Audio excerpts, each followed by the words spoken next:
Hello friends, welcome to my channel and welcome to my page Babai's lifestyle. তো আজকে নতুন একটা রেসিপি ভিডিও নিয়ে আসি। আর অ্যাকচুয়ালি নতুন না, অনেকেই হয়তো জানে। তো এই রান্নাটা অনেকটাই টেস্টি হয়। এটা হইতেছে দই পটল রেসিপি। তো নিরামিষ তো একঘেয়েমি পটল ভাজা বা আলু পটলের দম খায়, সেটা অনেকটাই মুহে লেগে জায়গা, বা আমরা লাবড়াও খেতে খেতে একটা ভাল লাগে না। তো একটু অন্যরকম রান্না। তো চলো দেখি, স্টার্ট করতেছি। আর এই ভিডিওটি হচ্ছে অনেক দিন আগের করে রাখছিলাম, তো এখন আস্তে আস্তে একটা করে পোস্ট করুন। তো চলো দেখি কিভাবে রান্না করছি আমি দই পটলের রেসিপিটা। তো এখানে প্রথমে লয়ে লাইছি কিছু পটল, এই দেখো। তো পটল দিলে এইভাবে কাটতে লাইছি, এই যে দেখো, এইভাবে কাটটা মাঝখান দিয়া একটু একটু একটু একটু চিরা দিছি আর কি। আস্তে আস্তে রাখতে লাগবো, কারণ দই পটল যেহেতু এটা আস্তে আস্তে রাখতে লাগবো। আর এই যে দেখো মাঝখান দিয়ে করলাম না, একটু একটু এই যে এইভাবে চিরা দিছি। চিরা দিলে মানে যেই যে মশলাটি আছে মশলাটি সবটি ঢুকবো আর টেস্টি হইব। আদারওয়াইজ মশলাটি উপরে উপরে লেগে থাকবো, এই পিসে একটা ভালো লাগতো না। তো তার লিগা এভাবে চিরা রাখছি আর কি। সবটি ওই এভাবে সবটির মধ্যে এইভাবে কাট কাট লাগাই দিছি উপরে আর নিচে ঘুরে সেরা। তো এখানে বয় দিছি দেখো কড়াই, আর দিয়া লাইছি সরষার তেল। আর তেলটা যতক্ষণ গরম হইব, গরম হয়ে আসলে তারপরে যে আমি পটলটি কেটে রাখছিলাম এটি ভালো করে ধুয়ে টুয়ে লাইছি। তো এবার এই দুইটি হালকা হালকাভাবে ফ্রাই করালাম।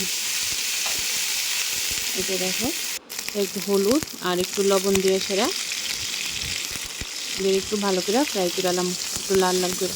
যারা তেল বেশি খাবে তারা আর একটু তেল দিলেও ভালো হইব। এই যে হয়ে গেছে গা। তো এদিকে আমি একটা প্রিপারেশন করতেছি, কিছু কাজু বাদাম আর কিছু লঙ্কা একটু কিছুক্ষণ ভিজায় রেখা দেবো, জল দিয়ে সেটা কিছুক্ষণ ভিজায় রেখা দেবো। ভিজায় রাখলে তাহলে এটা আমার পেস্ট করতে সুবিধা হইব।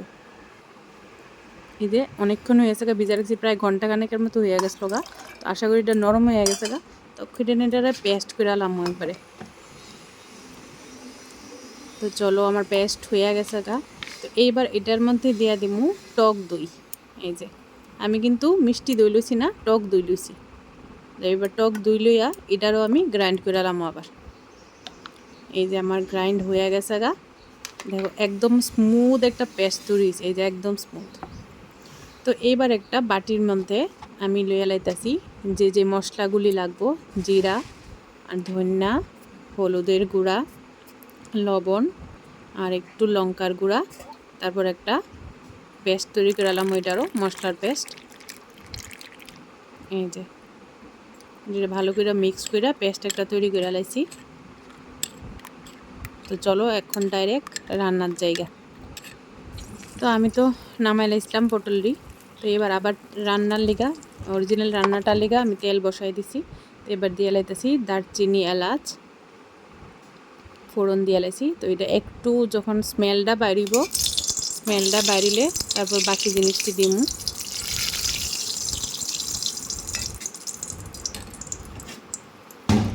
তো এই যে পেস্টটা আসলো, পেস্টটা ঢেলা দিলাম এটার মধ্যে। তো এই পেস্টটা মোটামুটি একটু ভালো করে যখন একটু ভাজা ভাজা হয়ে যাবো গা, এই যে দেখো একটু ভালো করে ভাজা লবণ লাগবো। তারপর দিয়ে লাইছি এখানে গরম মশলার গুঁড়া, তারপর একটু ভালো করে লাড়া লাইছি। এবার দিয়ে লাইছি পটল দিও। পটল দিয়ে দেখো আমি কিন্তু লাল লাল করে ভাজা লাইছিলাম, ভালো করে মিক্স করে লাইছি এই ইয়েটার সঙ্গে, মশলাটার সঙ্গে। তারপর একটু জল দিয়ে লাইছি। এবার একটু ঢাইকা দিই মোটারে। আর এটা আমি দেখাইতে পারছি না যে কাজু বাদাম আর দইয়ের যে পেস্টটা, এই পেস্টটা আমি দিয়ে লাইছিলাম, তখন কারেন্ট আসলো না, তো তার লিগে আর দেখাইতে পারছি না।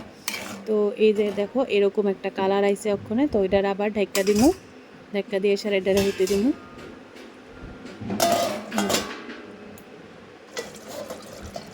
এই যে দেখো এখন কীরকম হয়েছে দেখো, অনেকটাই জল টাইনা লাগছে। আর এটা একদমই মাখো মাখো হইব, একবারে একদম গায়ে লাগানো হইব। গায়ে লাগানো হইলেই এটা টেস্ট হইব। এই যে দেখছেন সুন্দর হয়ে গেছে, কালারটা অনেক সুন্দর। আর দই আর কাজু বাদামের লিগা কালারটা অনেকটাই সুন্দর আইছে। তো এবার দিয়ে আইতাছি একটু চিনি, যেহেতু টক দই দিছি এটার টেস্টটা ব্যালেন্স করণের লিগা। ভালো করে নাইরা চাইরা বাস এবার নামানোর টাইম হয়ে গেছে। তো এবার সার্ভ করে এলাম। হয়ে গেছে আমার চিনিটা দিয়ে দিছিলাম যে, এরপর আমি একটু রাখছিলাম কিছুক্ষণ। তো এবার আমি সার্ভ করে নিতেছি। এই যে দেখো,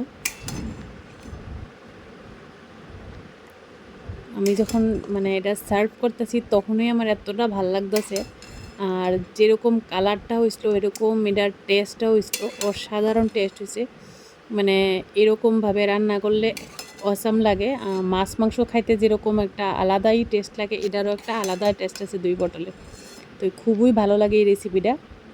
আর আমি যখন নিরামিষ খাইছি তখন আমি অনেক কিছু এক্সপেরিমেন্ট করছি, আর খুবই টেস্টি হয়, খুবই টেস্টি হয়, অসাধারণ হয়। আর গ্রেভিটা তো মানে তোমরা এটা রুটি পরোটা বা লুচি যে কোনো কিছুর সঙ্গে খাইতে পারবা, আর গরম গরম ভাতের সঙ্গে তো দারুণ লাগে, দারুণ অসাধারণ হয়েছে রেসিপিটা।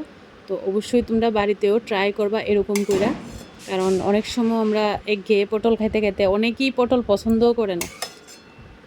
আমার বাড়িতেও ডুগুও পটল পছন্দ করে না, বাট আমি যখন এরকম করে রান্না করি তখন ওকে আরেকটু দো আরেকটু দো। তো এই আর কি, যারা পছন্দ করে না তারাও খাইবো এরকমভাবে যদি রান্না করে দেওয়া হয় আর কি।